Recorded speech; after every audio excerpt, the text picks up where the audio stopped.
그 중에 이제 오늘은 늘상 문제되었던 임대차 보증금에 대해서 이제 말씀드리려고 그래요. 이번 영상에도 도움이 되셨으면 좋아요, 구독 부탁드립니다. 안녕하세요. 서울회생법원 파산관제인 배정호 변호사입니다.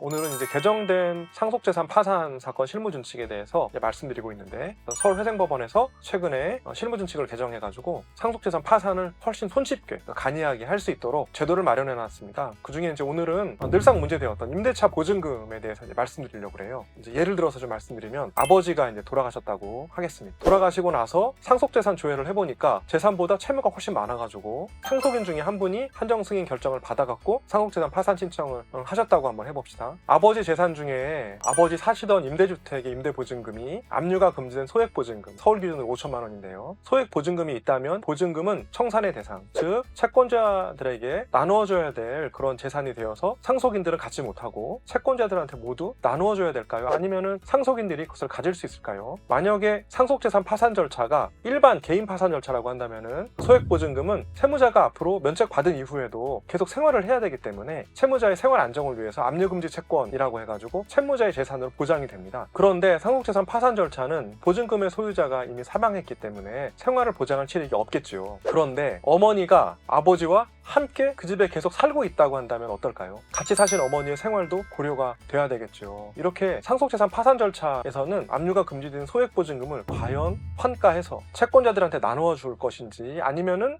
그렇게 하면 안 되고 원래 압류가 금지되는 취지대로 상속인들에게 사용할 수 있도록 해야 하는지에 대해서 늘상 문제가 되었어요. 이번 상속재산 파산 절차에 관한 실무준칙이 신설되면서 압류금지 대상이 되는 소액보증금에 대해서도 명확한 기준이 이제 만들어졌습니다. 즉 원칙은 소액보증금도 파산재단에 포함이 되어서 채권자들한테 배당이 되는 게 이게 원칙이에요. 그러니까 상속재산 파산 절차는 이미 이제 채무자가 사망했기 때문에 소액보증금을 보장해줄 실익이 사실 적은 겁니다. 원칙은 그래서 이제 소액보증금도 파산재단에 포함이 되어서 채권자들한테 배당되는 게 원칙입니다. 다만 예외적으로 피상속인, 그러니까 돌아가신 분과 같이 살면서, 그러니까 동거하면서 생계를 같이 하던 부양가족, 그러니까 이제 직계혈족, 근데 직계혈족은 직계 존속도 포함되고 직계 비속, 돌아가신 분의 어머니, 아버지나 아니면 이제 자녀들이 함께 살고 있거나, 아니면 배우자가 함께 살고 있거나, 아니면 기타 친족들, 뭐 사촌이 될 수도 있고 형제자매가 될 수도 있는데요. 이렇게 같이 살고 있는 경우, 또는 피상속인, 그러니까 돌아가신 분하고 같이 살면서 생계를 같이 하던 사실상 배우자, 그러니까 이제 이건 사실상 배우자는 동거하시는 분인데 혼인신고는 하지 않고 같이 살고 있는 배우자를 이제 사실상 배우자라고 하는데요. 이렇게 피상속인이 사망하긴 했지만 소액보증금을 보장해줘야 돼요. 여기서 이제 가장 중요한 건 같이 살면서입니다. 같이 살면서 생계를 같이 하던 사람들이 있다면 파산재단에서 제외하게 되어 있어요. 그러니까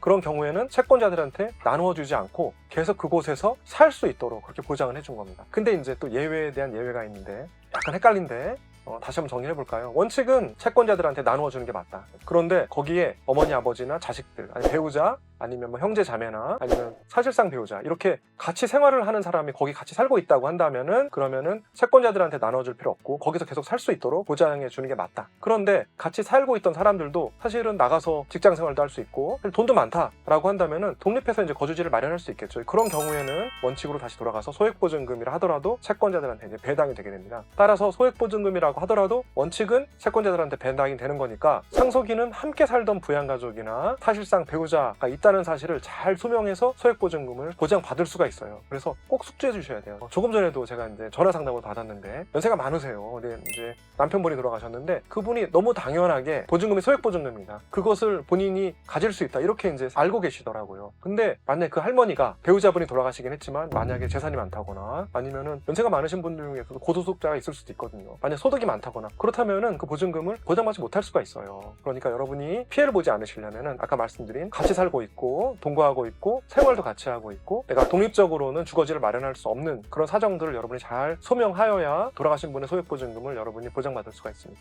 오늘 약간 복잡했을 수 있는데 여러분 영상을 여러 번 보시면서 어떻게 해야 소액보증금이 보장되는지 꼭 숙지하셔서 상속재산 파산 신청하실 때 어려움이 없도록 그렇게 하시기 바랍니다. 이번 영상에도 도움이 되셨으면 좋아요, 구독 부탁드립니다. 감사합니다.